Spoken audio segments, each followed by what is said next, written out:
Alright, so when we start talking about Vietnam, coffee is not usually the first thing that we think of, but Vietnam is actually in the top 3 biggest coffee producers in the entire world. They actually double the output of third place Colombia, and they're only second behind Brazil in annual production. But not only does Vietnam grow and export a lot of coffee, they also have their own unique coffee culture, recipes, and their way of brewing. So today I want to introduce you to some of that coffee culture, and it all starts with this little guy right here.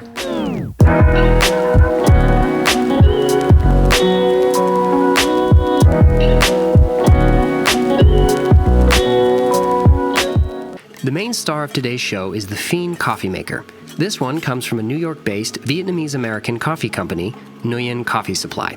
I'll be using it to make Ca Phe Trung, or Vietnamese Egg Coffee. This particular Phin is a very well-made brewer, but the included brewing instructions are a mixed bag of grams and both volumetric and weight imperial measurements, so I'm going to leave that alone for the moment.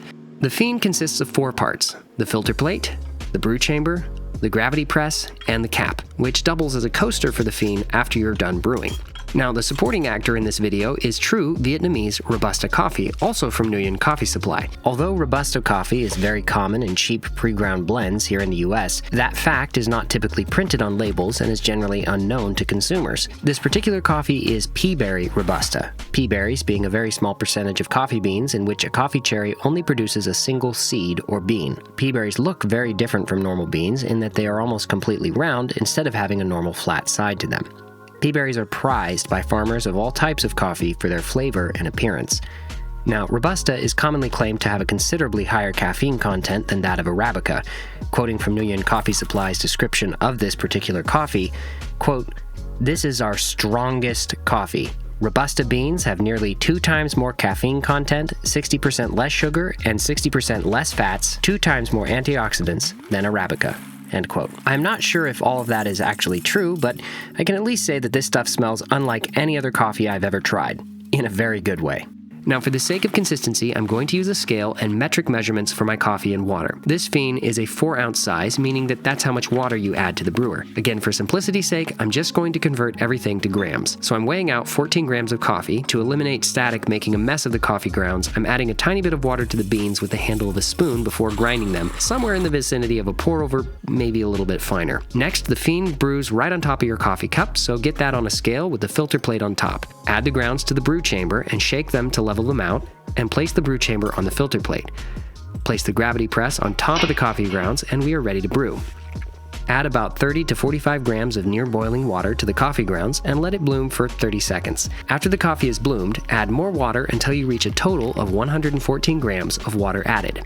Place the cap on top and wait.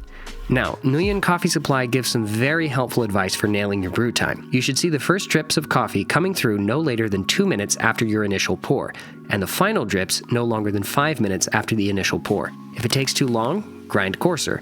If it runs too fast, grind finer. As I said, we're making Ca Phe Trung today, so let's get the other components of this drink prepared while the coffee is doing its thing. First, I need an egg yolk separated from the white. Added to that, about 2 tablespoons of sweetened condensed milk. And yes, after everything I said about using grams and a scale for the coffee, I'm just eyeballing this. You can measure it if you want to. Anyway, all we have left to do is whip the egg yolk and sweetened condensed milk together until they have completely combined and have enough air whipped into them that they will float in little droplets when dropped into water. And it's time to assemble. Remove the Phin, top the coffee with a little more water if you like more volume and less concentration, like me, and then simply add your whipped topping to the coffee. Then decide that the thumbnail needs the foam at the top of the mug, so add more water and... Well, it did look cool for a minute. Alright, it is time to taste this, and I am dreading what this is going to do to my mustache. The egg cream is already starting to go a little bit, so I need to get in here, so cheers.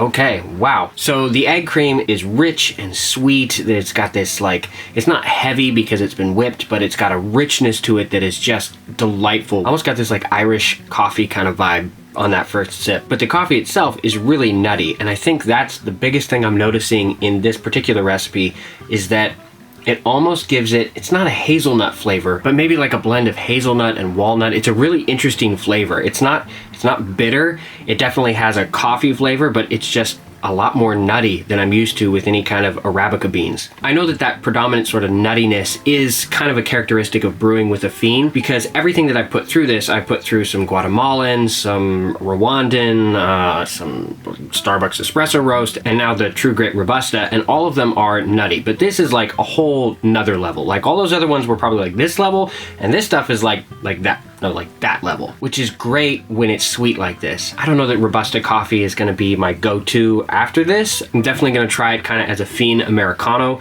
going forward. And I should say, when I make coffees like this for the channel, I don't just make a one-off for the morning. I usually do something special like this morning using Robusta, but I've been practicing with the Phin for a couple of weeks now, getting used to the grind size and the process and kind of figuring out my workflow so that I don't look like a bumbling idiot in front of all of you. I personally think that the Phin is kind of like pour over for dummies, because it's really easy to use. It tastes a lot like a pour over, but if you want to have a more concentrated coffee brew, it easily does that. And if you don't want it concentrated, well, obviously you just lengthen it out. So to me, it's kind of this perfect little brewer for people who don't want to spend a bunch of money, take up a bunch of room on their counter, and are not interested in buying some automatic machine, but also don't want to become some coffee enthusiast nerd like me, but still want good coffee, right? You're trying to hit that Goldilocks zone, cheap, small, easy to use, but make great coffee. The Phin, I mean, before this, I thought it was just a novelty, but honestly, I'm probably more likely to make this in the future than a V60, because it's so much easier. Until next time, go make yourself a cup of coffee.